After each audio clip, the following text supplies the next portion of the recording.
Hi, and welcome to Seasparkles Corner. This is the first episode of our 300 Spectacular Week.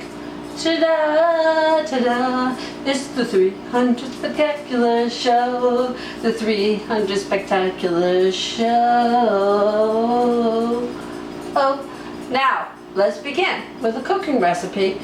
I've been thinking about it the past few days and while we were on holiday, and I'm going to make turkey burgers into something different. I said, well, if we can have turkey as burger, beef as burger, why not tuna? So I got 2 large cans of tuna drained, and see, got them all out, and I cut a half of a medium onion diced very small.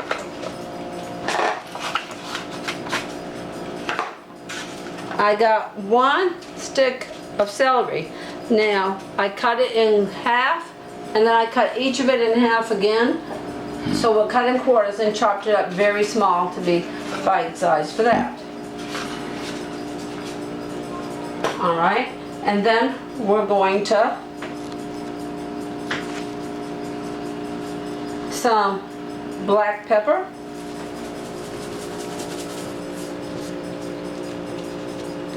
sprinkled, and some seasoned salt,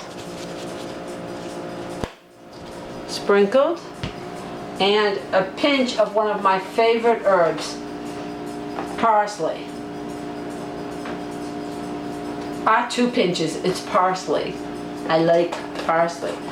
Alright, now we're going to make a bit of a twist on it, and we're going to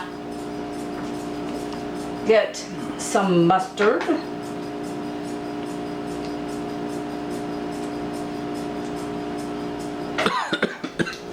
I want a full tablespoon.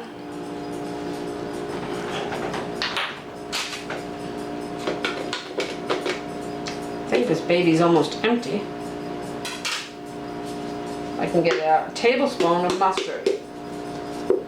Oh yeah, it's empty. I need to get another mustard.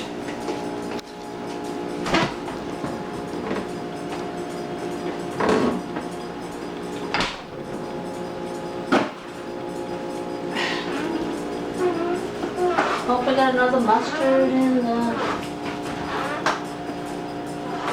Oh yeah. One thing I always try to do is keep backups of everything.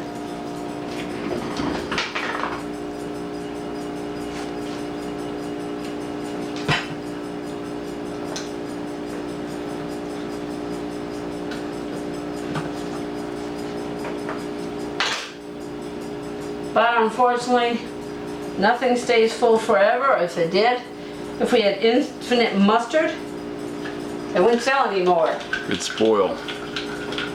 If you could just have a mustard and then magically keep filling up with more mustard. Alright, so let's try to get this. Tablespoon of mustard.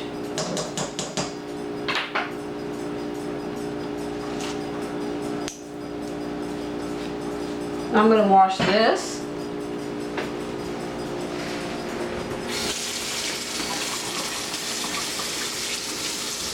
Wipe it. Okay. Now we want an equal tablespoon of honey. Now if you want to just buy the honey mustard, then just use 2 tablespoons of honey mustard. I always stir the honey because it settles on the bottom.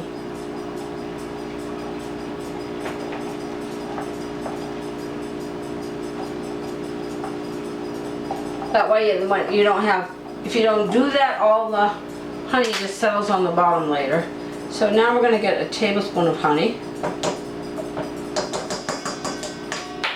And I'm going to wipe that edge before I put the top on, or you won't be able to get the top off with honey.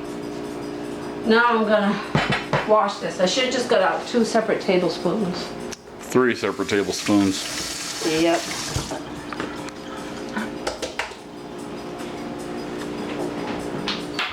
Now, yep. That's salad dressing.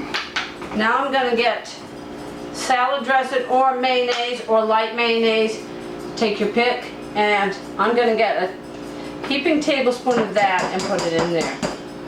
For those of you wondering, totally you need 3 tablespoons if you want to use one separate for each, one for the honey, one for the mustard, and one for the salad dressing. Now we're gonna take the breadcrumbs, and we want 3/4 cup of breadcrumbs.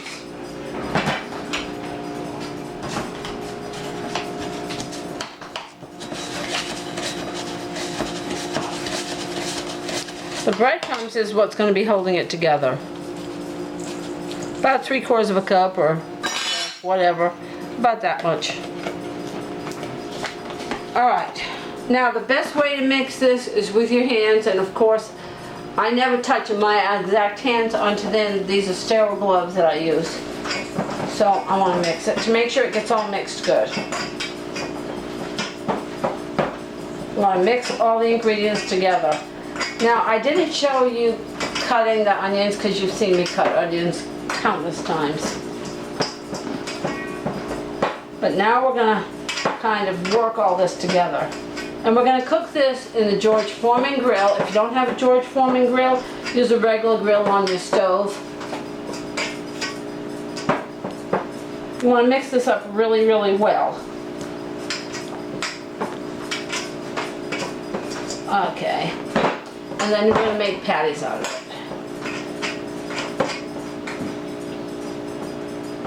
And I preheated my George Foreman grill on low, but you want to keep mixing this until it gets like a ball, is what you're seeing me do right now.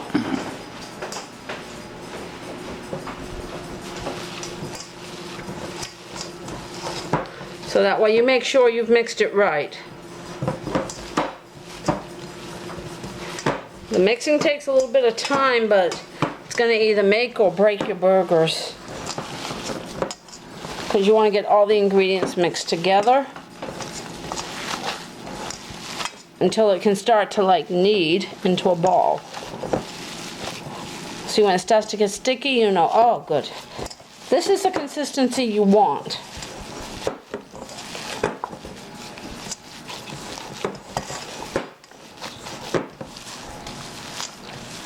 See, it changed. You saw how it changed along the way.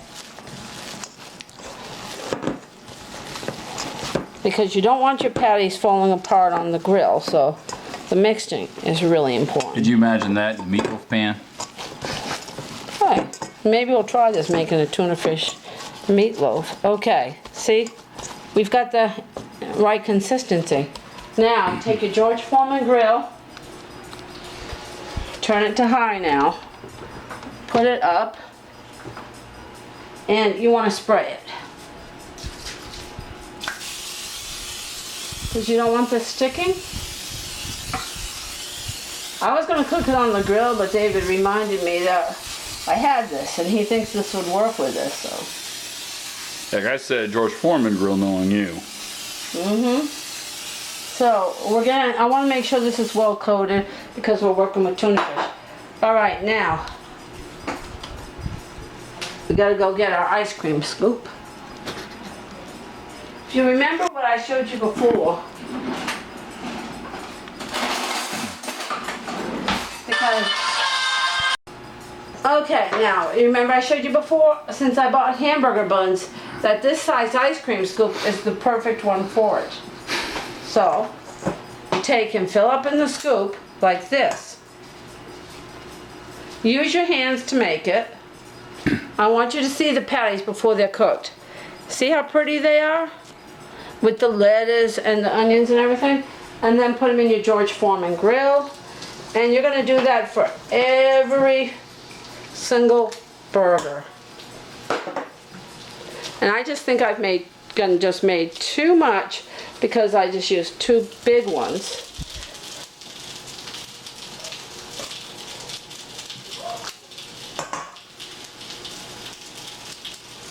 Okay.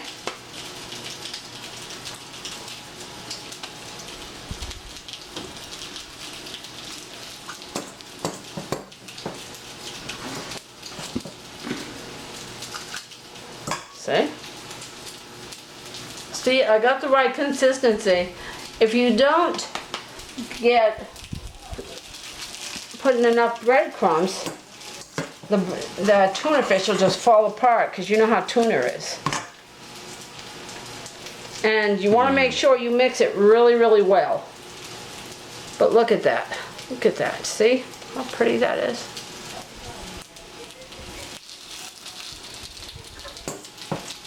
This is just like an amazing burger, what I thought of. I wanted something totally different to do with tuna fish.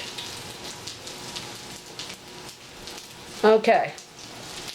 And then I think I can fit one more on there. Okay, I'm gonna make the last burger just a super big one, because we're just down to the end. So I managed to be able to get, at least, they have larger George Foreman grills, which I often thought of getting. All right, now we're gonna put the top in. And I'm gonna cook it, and I'll see you when it's done.